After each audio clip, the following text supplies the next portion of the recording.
صاحب استطاعت حج نہ کرو، اللہ سے ڈرو، شراب پیو، اللہ سے ڈرو، جوا کھیلو، اللہ سے ڈرو، ماں باپ کو ستاؤ، اللہ سے ڈرو، بیویوں کا حق مارو، اللہ سے ڈرو، بچوں پر ظلم کرو. یہ ہے مطلب ڈرنے کا. ڈرنے کا سیدھا مطلب ہے اللہ سے ڈرو، نماز پڑھو، اللہ سے ڈرو، رمضان میں روزہ رکھو، اللہ سے ڈرو، صاحب نصاب ہو زکات دو، اللہ سے ڈرو، صاحب استطاعت ہو حج کرو، اللہ سے ڈرو، بیویوں پر ظلم مت کرو، اللہ سے ڈرو، ماں باپ کو اذیت نہ دو، اللہ سے ڈرو، بڑوں کی تعظیم کرو، اللہ سے ڈرو، بچوں پہ شفقت کرو، اللہ سے ڈرو، جوا مت کھیلو، شراب مت پیو، تھیٹر میں مت جاؤ، برائیوں کا راستہ چھوڑ دو. یہی تو ہوا اللہ سے ڈرنا. تو اب اللہ سے ڈرنے کا مختصر مطلب یہ ہے کہ اسلام نے جو کچھ کہا ہے وہ کرو، جس سے روکا ہے اس سے رکو. تو اب اللہ سے ڈرنے کا مطلب یہی ہو گیا کہ سارے اسلامی اعمال کو آپ اپنا لو. یہی تو ہوا. اچھا، تو اب تقوی کے تقاضے پر آپ نے عمل کیا تو آپ عمل والے ہو گئے، اور ایمان والے آپ پہلے ہی تھے. اب مجھے بتاؤ، ایمان و تقوی کے بعد اب تیسری چیز کی ضرورت کیا؟ اب سوال کیے، ایمان اور تقوی آپ کو مل گیا، نجات کے لیے ایمان و تقوی کافی، مغفرت کے لیے ایمان و تقوی کافی. والعصر ان الانسان لفی خسر الا الذین آمنوا وعملوا الصالحات. قسم ہے زمانے کی، تمام انسان گھاٹے میں ہے، لیکن ایمان والے اور نیک عمل والے کو گویا کامیابی کے لیے صرف ایمان و عمل چاہیے، جنت کی بہاروں کے لیے ایمان و عمل چاہیے، جہنم سے چھٹکارا کے لیے ایمان و عمل چاہیے، دنیا کی صلاح و فلاح کے لیے ایمان و عمل چاہیے، آخرت کی نجات کے لیے ایمان و عمل چاہیے. تو جب ایمان و عمل سے یہ سارے فائدے ملتے ہیں تو کسی تیسری چیز کی ضرورت کیا ہے؟ ہمیں دو ہی چیز کافی، تیسری چیز کی ضرورت کیا؟ مگر قرآن کہتا نہیں، ایمان و عمل سے کام نہیں چلے گا، سچوں کے ساتھ ہو جائے. ارے سچوں کے ساتھ ہونا، ایمان ہمارے پاس، عمل ہمارے پاس، تقویٰ ہمارے پاس، پرہیزگاری ہمارے پاس، اب سچوں کے پیچھے چلنے کی ضرورت کیا؟ اب تو صالحین کی اتباع کرنے کی ضرورت کیا؟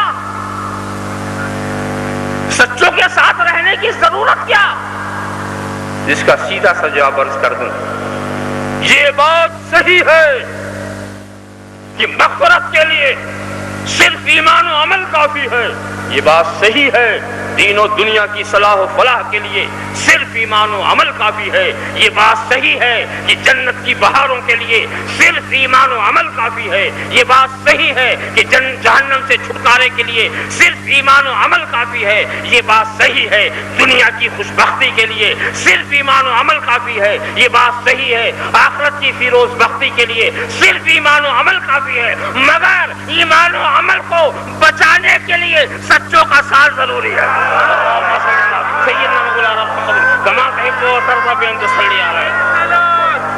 دوستو ایک بات بتاؤں، اگر یہ ایمان نے طے کر لیا ہوتا کہ ہم جس کے پاس آتے ہیں پھر نکلتے نہیں تو ہمیں کوئی فکر نہیں ہوتی. کیا بات ہے، بہت. مگر ایمان آتا بھی ہے جاتا بھی ہے، آتا بھی ہے جاتا بھی ہے. تم نے نہیں دیکھا اس ایمان والے کو جو ایمان والا ہی نہیں تھا، عمل والا بھی تھا، اور اس کے سجدے تو بہت مشہور ہیں. کہتے ہیں کہ پوری دنیا اس کے سجدے سے بھر جائے، اتنے سجدے. کیا مطلب؟ ایسا مطلب نہ سمجھیے گا کہ وہ ٹہل ٹہل کے سجدہ کرتا تھا، یعنی کثرت ایسی کہ اس کو بچھا دیا جائے تو پوری دنیا بھر جائے. وہ ٹہل ٹہل کے سجدہ نہیں کرتا تھا، وہ تو اپنے شاگردوں کو ٹہلا رہا، خود نہیں ٹہلتا.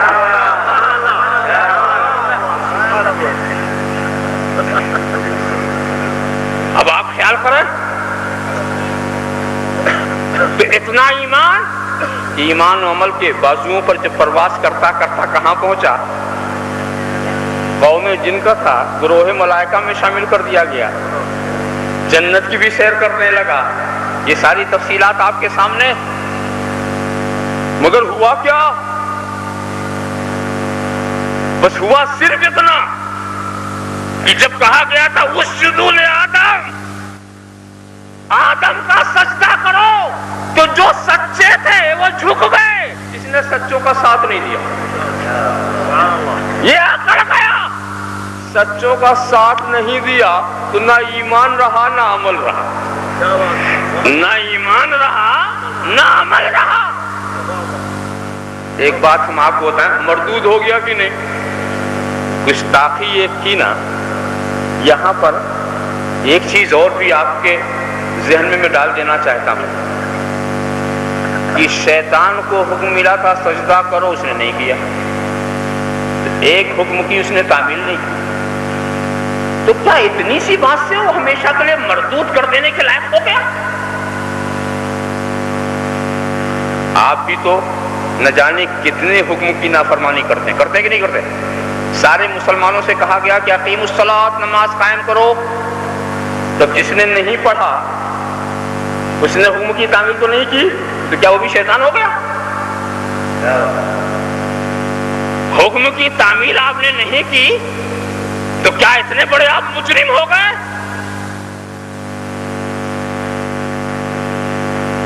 کیا عمل کی خرابی سے اتنی بڑی سزا؟ یہاں میں بتا دوں، شیطان کو مردود عمل کی خرابی سے نہیں کیا گیا، بلکہ اس سے پوچھا گیا کہ جب میں نے تجھے حکم دیا تھا تو تو نے کیوں نہیں سجدہ کیا؟ تو اس نے کیا کہا؟ انا خیر منہ، میں ان سے بہتر ہوں. یہ عقیدہ ہے، عمل نہیں ہے. یہ عقیدہ ہے، یہ عمل نہیں ہے. تو شیطان اپنے عقیدے کی وجہ سے مردود ہوا. اپنے عقیدے کی وجہ سے مردود ہوا. یہاں پر ایک بات عجیب لطیف نکل آتی ہے بین السطور سے، وہ یہ ہے کہ شیطان نے کیا کہ میں اس سے بہتر ہوں. یعنی اس نے اعتراف کیا اگر وہ مجھ سے بہتر ہوتے تو میں کرتا. شیطان بھی میں بہتر ہوں اس لیے میں نہیں کرتا، مگر اگر وہ بہتر ہوتے، مجھ سے بڑے ہوتے، معظم ہوتے، محترم ہوتے تو میں کرتا. یعنی شیطان کا بھی یہ عقیدہ تھا کہ جو باعظمت ہوتا ہے اس کی تعظیم کی جاتی ہے، جو قابل احترام ہوتا ہے اس کا احترام ہونا ہی چاہیے. تو یہ شیطان کا بھی عقیدہ تھا. بس شیطان کی غلطی یہ تھی کہ ایک محترم کو اس نے محترم نہیں مانا، ایک معظم کو اس نے معظم نہیں مانا. اگر مانتا تو کرتا. اسی لیے شیطان ان لوگوں کو دیکھ کر سر پہ ہاتھ رکھ کر بیٹھ جاتا جو رسول کو معظم بھی کہتے ہیں تعظیم نہیں کرتے، معظم کہتے ہیں تعظیم نہیں کرتے، تو بھی ہنستا ہوگا کہ یہ تو میں نے بھی نہیں سمجھا تھا.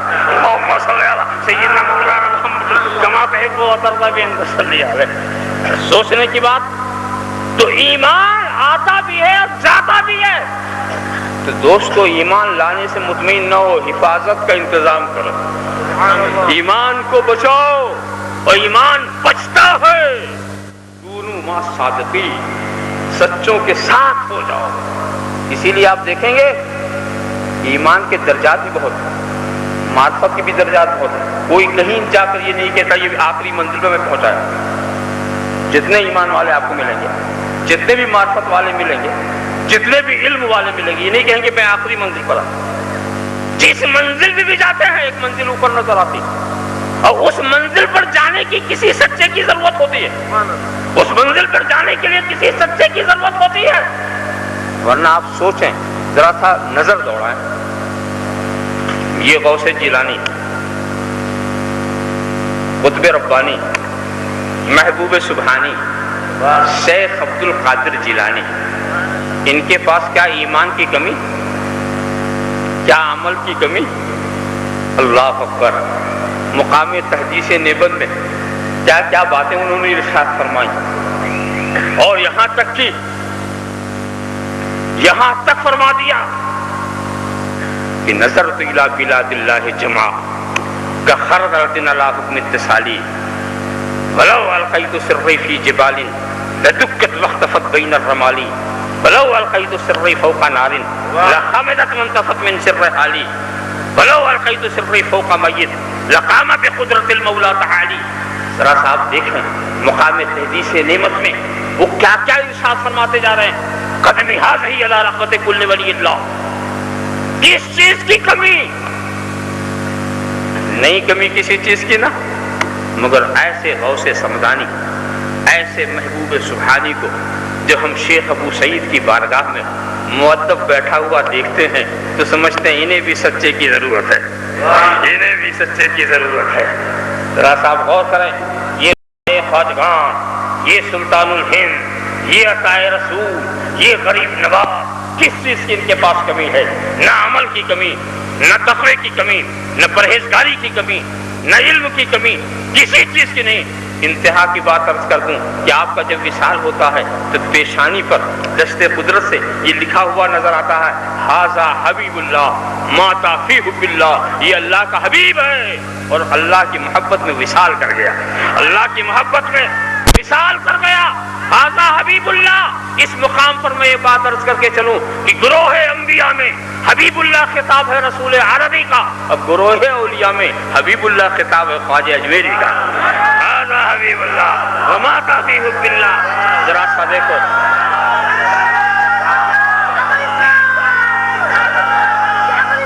اللہم صلی علی سیدنا محمد وعلی سیدنا محمد کما تحب وترضى بأن تصلی علیہ. مگر جب ایسے خواجہ خواجگان کو جو ہمارے غیر منقسم ہندوستان کا بادشاہ ہے, ہمارا ہندوستان بٹا ہے, خواجہ کا ہندوستان نہیں بٹا ہے, وہ تو ویسے ہی کا ویسا, اس کی کوئی تقسیم نہیں ہوئی ہے. ہر جگہ خواجہ غریب نواز کی رٹ لگانے والے, یاد کرنے والے موجود ہیں. اب دیکھو, مگر ہم جب ان کو شیخ عثمان ہارونی کی بارگاہ میں مؤدب دیکھتے ہیں تو سمجھتے ہیں انہیں بھی سچے کی ضرورت ہے, انہیں بھی سچے کی ضرورت ہے. ذرا سا تفصیلات میں جائیے. یہ مولانا روم موٹی موٹی کتاب لکھنے والے اور جہازی سائز کی مثنوی دفتر کے دفتر لکھ ڈالے انہوں نے. کیا ان کے پاس علم کی کمی, کیا عمل کی کمی؟ مگر دوستو ہم ان کو بھی جب دیکھتے ہیں شمس تبریزی کی بارگاہ میں, جب ان کی بارگاہ میں جب ہم ان کو دیکھتے ہیں, ارے ان کو کیا دیکھے, خود یہی بول رہے ہیں کہ مالوی ہرگز نشد مولائے روم تا غلام شمس تبریزی نبود. یہ ترجمہ تو سیدھے کر دیں کہ مولوی ہرگز نشد مولائے روم. یہ مولانا روم مولوی بھی نہیں ہوا, جس کو دنیا مولانا روم کہتی ہے یہ مولوی بھی نہیں ہوا. کب ہوا مولوی؟ جب شمس تبریزی کا غلام ہوا. مگر میں یہ ترجمہ سے ہٹ کے ترجمہ کرتا ہوں, میں یہ ترجمہ کرتا ہوں مولوی ہرگز نشد مولائے روم. مولوی روم کا مولا نہیں بنا, مولوی ہرگز نشد مولائے روم. مولوی تھا, مولوی تھا, روم کا مولا نہیں بنا. مولا کب بنا؟ جب شمس تبریزی کا غلام ہوا, جب شمس تبریزی کا غلام ہوا. اس موقع پر ایک جملہ میں اور کہہ کے گزرتا ہوں کہ مدرسے مولوی بناتے ہیں, خانقاہیں مولا بناتے ہیں. اللہم صلی علی سیدنا مولانا محمد کما تحب وترضى بأن تصلی علیہ. ذرا سا دیکھو, ان کو بھی سچے کی ضرورت. تو کسی بھی سچے کو دیکھو وہ کسی نہ کسی سچے سے وابستہ ہے. قطب الدین بختیار کاکی ان کو ضرورت ہے خواجہ اجمیری کی. بابا فرید گنج شکر ان کو ضرورت ہے قطب الدین بختیار کاکی کی. محبوب الہی ان کو ضرورت ہے بابا فرید کی. چراغ دہلی ان کو ضرورت ہے محبوب الہی کی. حضرت گیسو دراز ان کو ضرورت ہے چراغ الہی. ہر سچا کسی سچے سے لگا ہوا, ہر سچا کسی سچے سے لگا ہوا ہے. اور یہ کہتے ہیں ہمیں سچے کی ضرورت نہیں. کتنا بڑا علم ان کو مل گیا, کتنا علم مل گیا, کتنی بڑی کتنا تقویٰ, کتنا پرہیزگاری. نہیں تو کیوں ضرورت ہے سچا؟ تاکہ کئی ضرورتیں ہیں. ایک تو معرفت کے درجات طے کرانا اور ایک ایمان کی حفاظت کرنا. میں آپ کو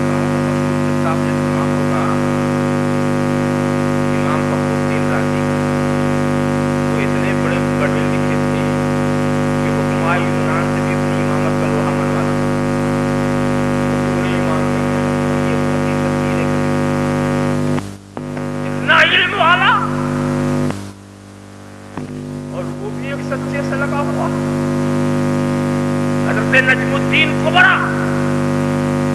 اس لیے کیا علم کی کمی، کیا تقوی کی کمی؟ اس منظر کو دیکھنا ہے تو منظر یاد کر لو. سزا کا وقت قریب ہے. شیطان آ گیا، شیطان آ گیا. راضی خدا کی ایک ہونے کی دلیل. ایسے وقت میں دلیل دینا بھی بڑی ہمت کی کام ہے. مگر وہ دلیل دیتے جا رہے وہ کاٹتا چلا جا رہا. یہ دلیل دیتے جا رہے وہ کاٹتا چلا جا رہا. یہاں تک کہ ان کو بھی پسینہ آنے لگا، دلائل کی جھولی خالی ہونے لگی. اور یہ کہنا بڑی خطرناک بات تھی کہ میرے پاس کوئی دلیل نہیں، خدا کے ایک ہونے کی کوئی دلیل نہیں. بڑا نازک موڑ تھا.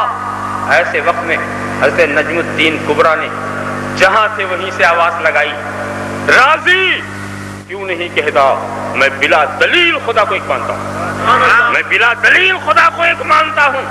اتنا کہنا تھا، شیطان بھاگ گیا. اس لیے کہ جب دلیل دی نہیں تو کاٹے کیا؟ جو چیز آپ بلا دلیل مانتے ہیں اب اس سے کوئی الجھے گا کیسے؟ الجھے گا کیسے؟ تو کیا سمجھے؟ نجم حضرت امام فخر الدین رازی جیسے علم فضل کے بحرے بیکراں کو بھی نجم الدین کبرا کی ضرورت ہے. علم کے لیے نہیں، ایمان کے لیے نہیں، ایمان و عمل کو بچانے کے لیے، ایمان و عمل کو بچانے کے لیے ان کی ضرورت ہے. صاحب خیال کرتے چلے جائیں. اچھا یہاں ایک ضمنی طور پہ ایک بات اور عرض کر دوں. امام راضی نے آخری بات کیا کہی تھی؟ بلا دلیل. ہمارے سنی بھائیوں کو لوگ پریشان کرتے ہیں. کیا دلیل ہے؟ میلاد کی کیا دلیل؟ قیام کی کیا دلیل؟ فاتحہ کی کیا دلیل؟ تیجے کی دلیل؟ دسویں کی دلیل؟ ہر ایک کی دلیل. اور مانگتے کس سے ہیں؟ رکشے والے سے. دلیل مانگتے ہیں ٹانگے والے، جھٹکے والے سے. دلیل مانگتے ہیں ٹیکسی والوں سے. دلیل دو، دلیل دو. تمہاری جہالت سے فائدہ اٹھا رہے ہیں. دوستو، اعمال عقائد موروثی ہوتے ہیں، دلائل موروثی نہیں ہوتے. عقائد اور نظریات موروثی ہوتے ہیں، دلائل موروثی نہیں ہوتے. دلائل تو اہل علم سے ملیں گے. تمہیں اگر دلیل مانگنا تھا تو تم مولانا بدر الدین صاحب کے پاس کیوں نہیں آئے؟ علامہ کاظم پاشا کے پاس کیوں نہیں آئے؟ وہ سمجھتے تھے کہ ہم تو سمجھانے جائیں گے، ہمیں سمجھ کے پلٹنا پڑے گا. ہم تو سمجھانے جائیں گے، ہمیں سمجھ کے پلٹنا پڑے گا. تو جو اصحاب دلائل ہیں ان سے دلیل مانگو. جاہلوں سے دلیل مانگتے ہو تو میں جاہلوں کو بھی ایک دلیل سکھا دوں. ایک ہی دلیل. جب تمہارے پاس اس طرح کا کوئی انسان آئے، یہ کہاں جائے، یہ کہاں جائے، یہ کیا، اس کا دلیل، اس کی دلیل، اس کی دلیل، اس کی دلیل، کو سنو. مومنین صالحین سے جو اعمال ثابت ہیں اسے بلا دلیل ہم آپ سمجھتے ہیں. بلا دلیل ہم آپ سمجھتے ہیں. ما رأى المؤمنون حسنا فهو عند الله حسن. بلا دلیل. جب تم یہ ہوگا ہم بلا دلیل، خواجہ سے جو بات ثابت، غوث سے جو بات ثابت، بزرگان دین سے جو بات ثابت، علماء صالحین سے جو بات ثابت، اس کو بلا دلیل ہم سچ سمجھتے ہیں. تو جب یہ کہو گے تو شیطان بھی ہوگا تو بھاگ جائے گا. وہ کاٹے گا کیا؟ وہ کاٹے گا کیا؟ ذرا صاحب دیکھیں تو وہی بات آ رہی ہے. ایمان بچانے کے لیے، ایمان بہت قیمتی چیز ہے دوستو. ایمان اتنی قیمتی چیز ہے کہ سب چھوڑ دیں گے تمہیں، ایمان نہیں چھوڑے گا تمہیں. اگر ایمان کو تم نے سچائی سے اپنا لیا تو یہی ہمیشہ ساتھ دے گا. کوئی ساتھ دینے والا نہیں ہے کوئی قبر میں ساتھ جانے والا ہے؟ کوئی باپ جو بیٹے کو اتنا چاہتا ہو کہ بیٹے کے مرنے کے بعد قبر میں اتر جائے؟ ہے کوئی بیٹا جو باپ کو اتنا چاہتا ہو کہ قبر میں اتر جائے؟ مگر دوستو کوئی جانے والا نہیں ہے. سب اوپر ہی رو لیں گے، سب اوپر رو لیں گے. اچھا لطف کی بات یہ ہے کہ باپ مرتا تو بیٹا بہت روتا کہ نہیں؟ بہت روتا. ابا چلے گئے اور جلدی سے نکالنے کی کوشش بھی کرتا. فوراً خبر کھدوا رہا، ارے بھائی ابا مر گئے تھے 2-4 سال رہنے دو. اتنی جلدی کیا ہے؟ ابا مر گئے تو 2-4 سال رہنے دو. یہ گھر سارا انہوں نے بنایا تھا، کچھ دن تک اور رہ لیں تو حرج کیا نہیں, جلدی نکالو. رو بھی رہا, کفن سینے والے کو بلا رہا, رو بھی رہا, قبر بھی تیار کرا رہا, تیزی سے نکالو. پوچھا بھی اتنی جلدی کیوں؟ کہا جلدی اس لیے ہے کہ اس کے اندر جو قیمتی روح تھی وہ نکل گئی, اب اس کے باڈی کو رکھنا خطرہ, اب یہاں رکھیں گے تو خطرہ, اس لیے جان جو ساری اکرامات کی مستحق تھی وہ نکل چکی, اب یہ رہے گا, پھولے گا, پھٹے گا, مادی فضا خراب ہوگی. ابھی تنہا جا رہا ہے, 2-4 کو گھسیٹ کے لے جائے گا, اس کو جانے دو, جلدی کرو جلدی کرو. جب جان نکل گئی تو گھر میں رکھنے کے لائق نہیں, باپ ہو تو نکال دو, بیٹا ہو تو نکال دو, ماں ہو تو نکال دو, بیوی ہو تو نکال دو, کوئی بھی ہو. اب رشتہ نہیں دیکھا جائے گا, کیسے نکالے یہ تو میرا بیٹا تھا, کیسے نکالے یہ تو میرا باپ ہے, کیسے نکالے یہ, نکالو, اب یہ رکھنے کے لائق نہیں. ارے دوستو, جب اس نقطے کو تم نے سمجھ لیا تو یہ سمجھ لیتے کیوں نہیں سمجھ لیتے کہ جب جان نکل جائے تو رکھنے کے لائق نہیں, تو جب ایمان نکل جائے, جب ایمان نکل جائے تو وہ بھی رکھنے کے لائق نہیں ہے, وہ بھی رکھنے کے لائق نہیں ہے.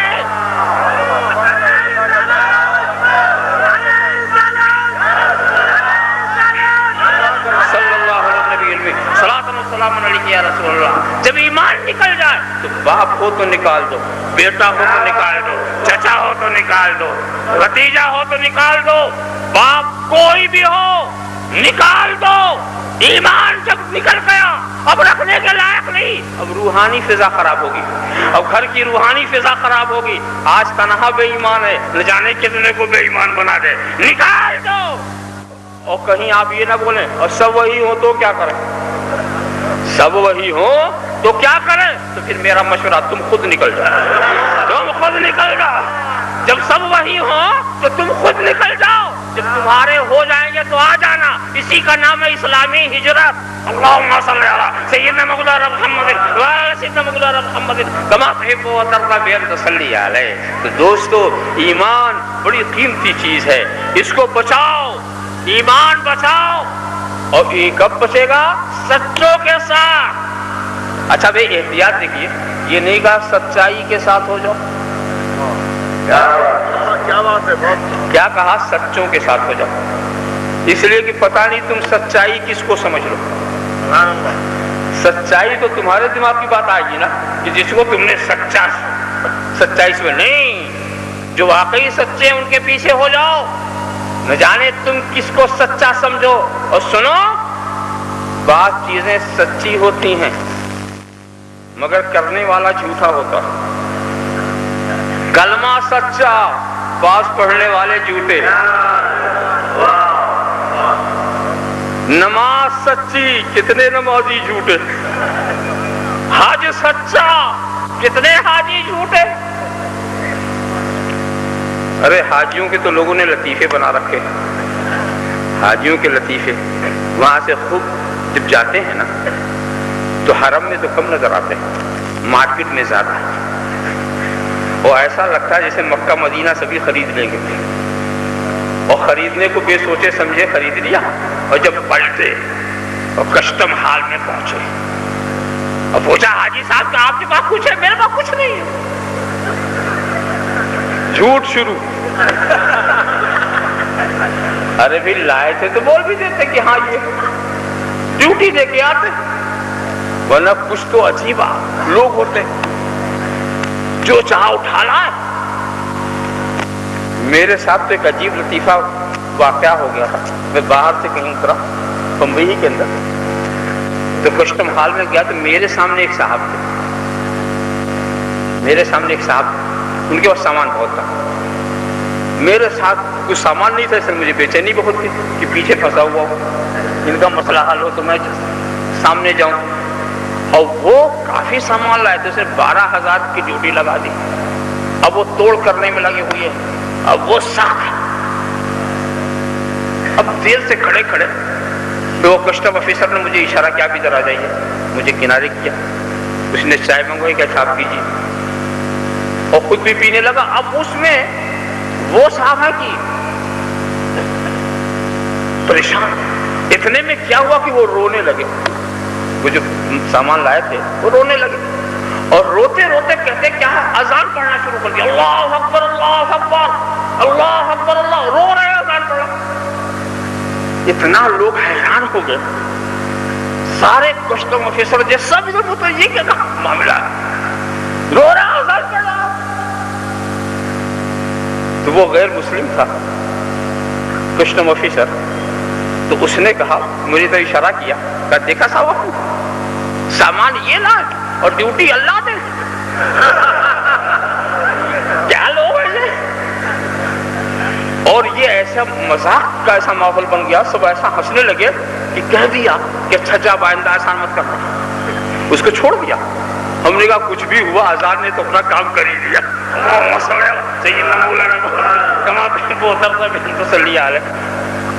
تو حال یہ ہے، حاج سچا حاجی جھوٹا۔ یہاں تک کہ ایک صاحب نے تو عجیب بات سنائی، ایک نابینا انسان کشکول لیے بیٹھا، اس میں کچھ پیسے پڑے ہوئے، اندھا بھکاری، کوئی صاحب نکالنے لگے، چلا حاجی صاحب ایسا آپ مت کیجیے، حاجی صاحب آپ ایسا مت کیجیے۔ وہ حیران، واقعی وہ حاجی ہی تھے اتفاق سے۔ دونوں کا اے اندھے تجھے یہ کیسے پتا چلا کہ میں حاجی ہوں؟ کہا یہ کام دوسرا کون کرے گا؟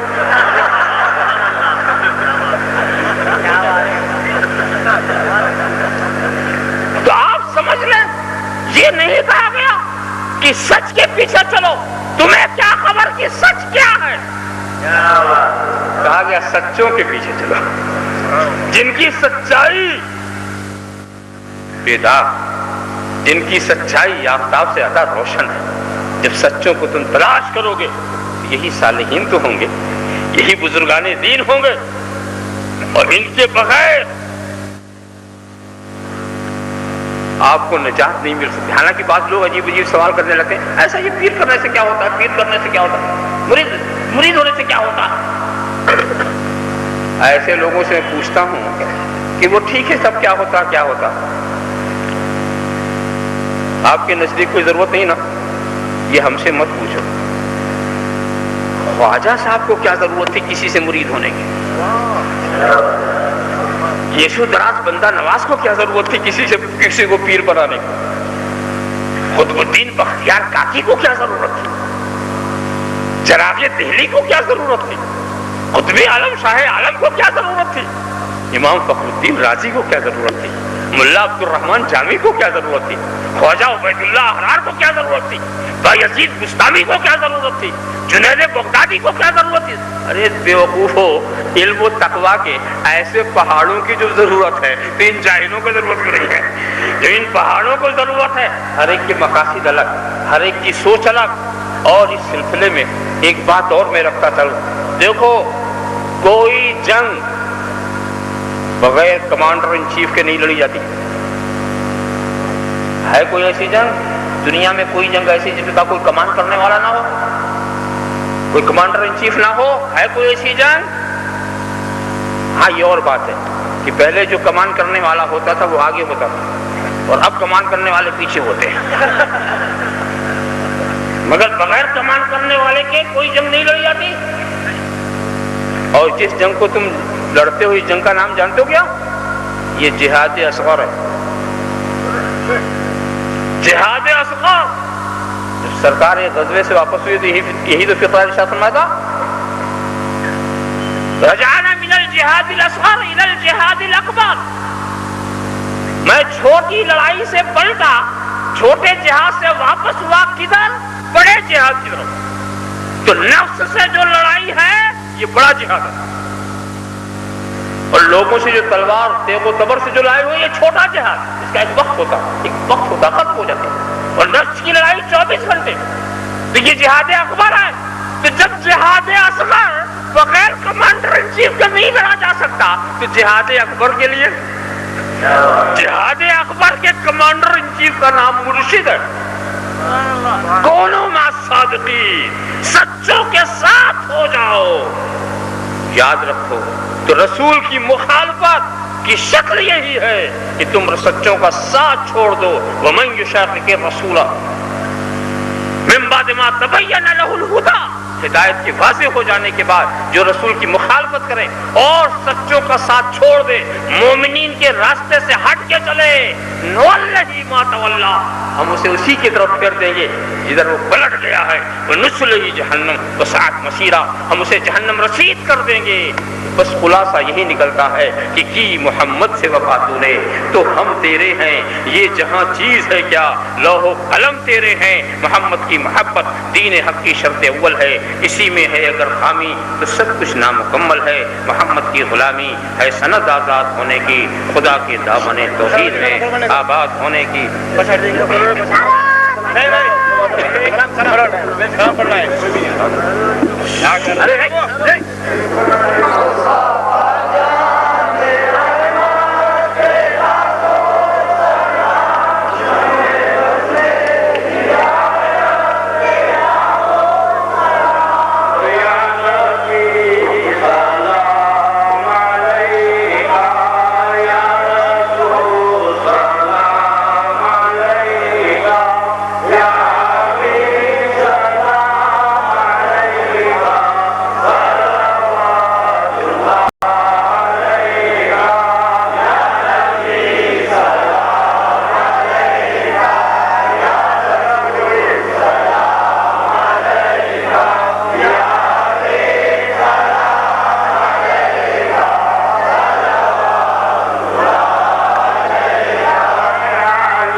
کو ایک بنا دے، ہم سب کو نیک بنا دے۔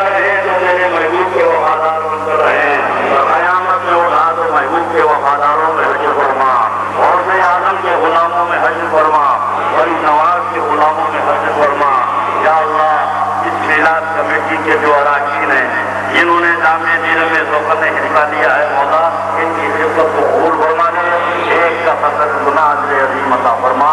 جتنے سامعین مسلمان اہل سنت یہاں پر آئے ہیں مولا ہم سب کے ایمان کی حفاظت فرما۔